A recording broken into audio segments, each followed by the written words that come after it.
लोजपा रामविलास के राष्ट्रीय अध्यक्ष जमुई के सांसद चिराग पासवान आज औरंगाबाद पहुंचे, जहां बिहार के प्रथम मुख्यमंत्री बिहार के श्री कृष्ण सिंह के प्रतिमा का अनावरण किया।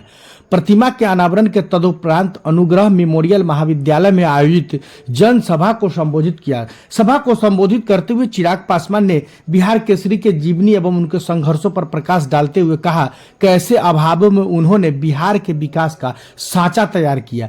आगे उन्होंने क्या कुछ कहा, आइए देखते हैं पूरा रिपोर्ट।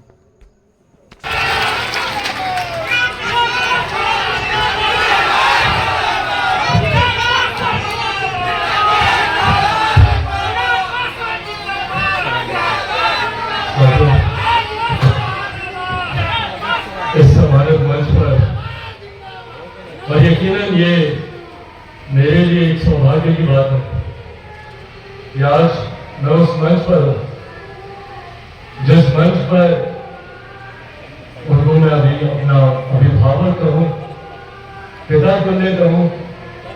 उन्होंने मेरे नेता, मेरे पिता आदरणीय रामविलास पासवान जी के साथ मिलकर देश में मौजूदा प्रधानमंत्री आदरणीय नरेंद्र मोदी जी के नेतृत्व में गरीब कल्याण से जुड़ी हुई तमाम योजनाओं को न सिर्फ उन्होंने धरातल पर उन्होंने उतारने का काम किया, बल्कि भारत सरकार के पूर्व मंत्री होने के नाते देश के एक एक कोने का भ्रमण कर जनता की समस्याओं का समाधान करने का कार्य किया।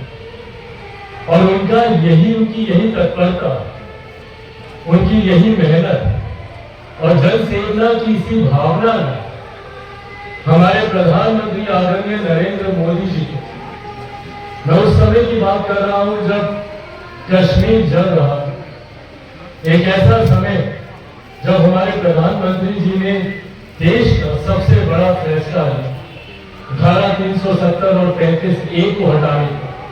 एक ऐसा फैसला जिसकी मांग लंबे समय से चल रही, पर साथ ही में ये भ्रम फैलाया जा रहा था कि अगर धारा 370 हटती है, 35A को अगर हटाया जाता है तो जम्मू कश्मीर पूरी तरीके से जल जाए।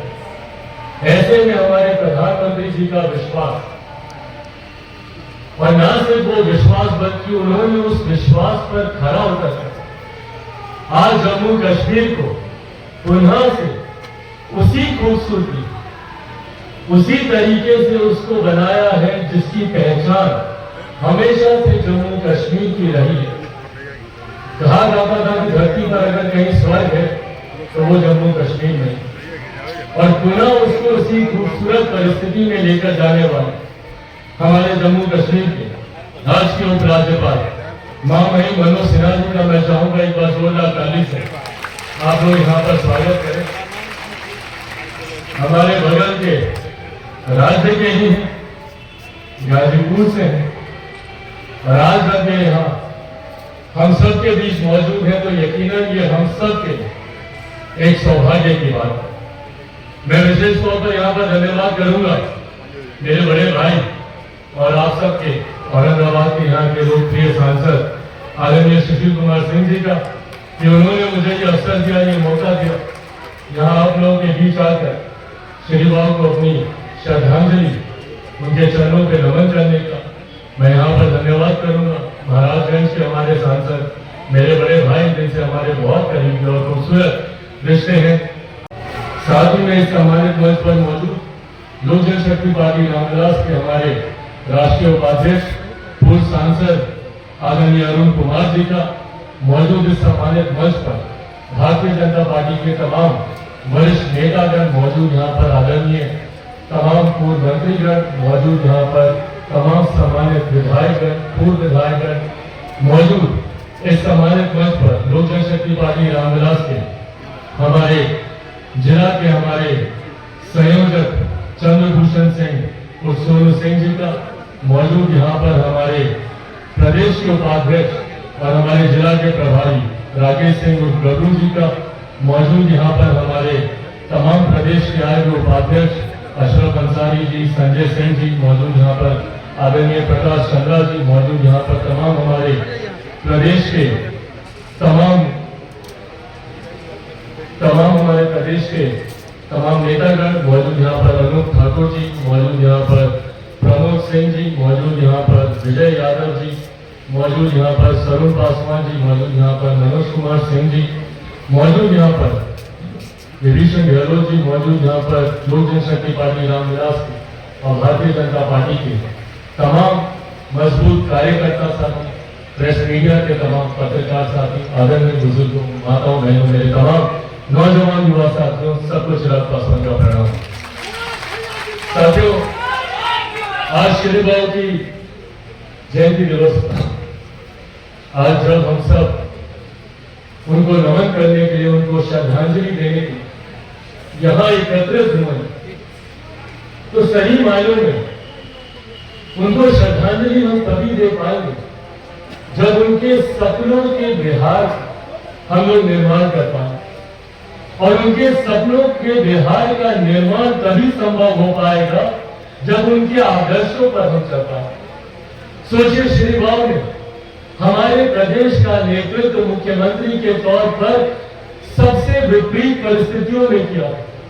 जब भारत आजाद हुआ था, कोई सुख सुविधाएं, कोई इंफ्रास्ट्रक्चर नहीं था, पर उसके बावजूद अपनी दृढ़ इच्छा से, अपने शक्ति बल से और अपनी सोच से श्री बाबू ने इतनी विपरीत परिस्थितियों के बावजूद हमारे बिहार प्रदेश को आगे लेकर जाने के लिए हर संभव प्रयास किया। कल कारखानों से लेकर, शिक्षा से लेकर, स्वास्थ्य से लेकर हर क्षेत्र में उन्होंने मजबूत योगदान दिया।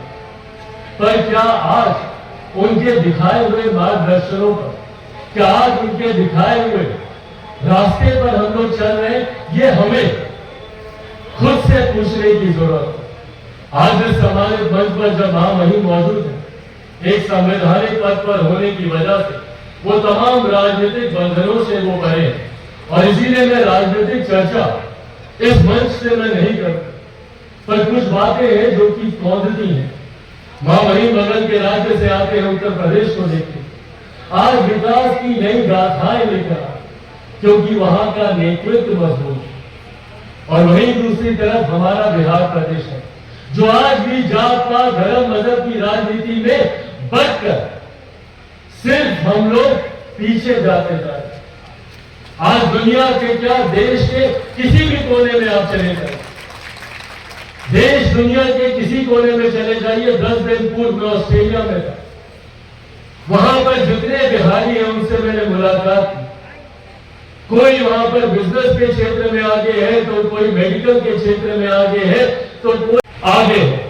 और यही हाल देश में, जहां जहां पर भी बिहारी है, हर जगह यही हाल है।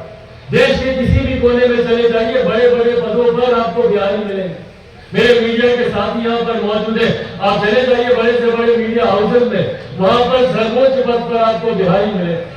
आप चले जाइए बिजनेस हाउसेज में, वहां पर सर्वोच्च पद पर उनके सीईओ, सीएफओ आपको वहां पर बिहारी मिलेंगे। आप चले जाइए अस्पतालों में, एचओडीज, वहां पर आपको बिहारी मिलेंगे। आप चले जाइए बड़े बड़े विश्वविद्यालयों में, बीएचयू से सर आते, वहां पर चले जाइए बड़े बड़े पदों पर आपको वहां पर बिहारी मिलेंगे। तो जब बिहारी इतना आगे, तो मेरा बिहार इतना पीछे क्यों रह गया? ये सवाल हम लोग को अपने आप से पूछेंगे। ये हम नहीं कहते, नीति आयोग की रिपोर्ट है।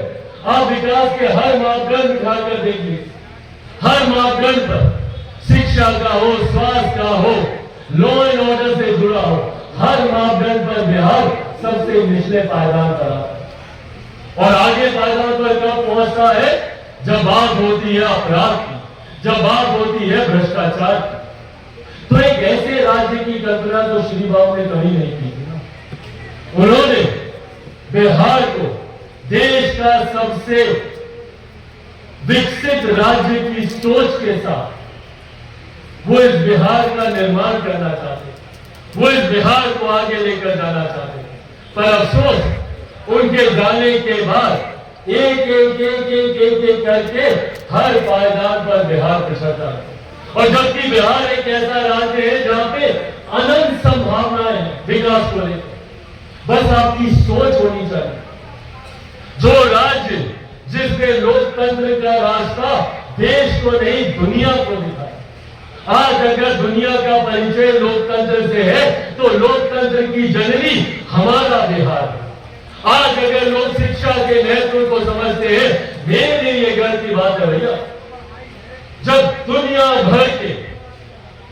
भर के जब नेता हमारे देश में आते हैं और उनका स्वागत जब हमारी देश की महामहिम राष्ट्रपति करती हैं और उनके सम्मान में जिस भोज का निमंत्रण उन्हें दिया जाता है और हमारे प्रधानमंत्री जब उसमें उन तमाम देशों से आए हुए नेताओं का जब स्वागत करते हैं तो स्वागत समारोह में पीछे जो तस्वीर लगी होती है वो नालंदा यूनिवर्सिटी की तस्वीर लगी है। ये हमारे लिए गर्व की बात है। न सिर्फ हम लोगों ने लोकतंत्र का रास्ता दिखाया, बल्कि एक ऐसे समय में जब लोग शिक्षा के महत्व को जानते तक नहीं थे, उन दिनों चाइना से, यूरोप से, अलग अलग देशों से लोग भारत आते थे शिक्षा ग्रहण करने थे। और आज जाकर हमारे विद्यालयों के हालात देख लीजिए। दूर जाने की क्या जरूरत है, आप लोग अपनी अपनी पंचायतों में देखें, अपने अपने गांव में देखें। कहीं पे विद्यालय नहीं है, विद्यालय है तो भवन ऐसी जर्जर स्थिति में है कि कब कोई अपनी घटना घट जाए कोई कह नहीं सकता। कहीं पे शिक्षक नहीं है, शिक्षक है तो हमारे छात्रों के बच्चों के बैठने के लिए व्यवस्था नहीं है। इस परिस्थिति में आज बिहार को ला दिया है, एक ऐसा प्रदेश जो अनंत संभावनाओं से घिरा, बड़े से बड़े महापुरुषों की ये धरती रही। गर्व से हम लोग कहते हैं भैया, गुरु गोविंद सिंह जी की ये धरती है, भगवान महावीर की ये धरती रही, गौतम बुद्ध की ये धरती गई रही है, बगल में गया है। देश दुनिया से लोग आते हैं गया है। माता सीता की ये धरती रही, पर क्या किया हम लोगों ने इस धरती के विकास में? सोचिए, बगल में उत्तर प्रदेश में इतने भव्य राम मंदिर का निर्माण हो और वही माता सीता की जन्मस्थली है। क्यों नहीं उतने ही भव्य मंदिर का निर्माण मेरी माता सीता के लिए यहाँ पर होना चाहिए? ये हम सबसे आस्था से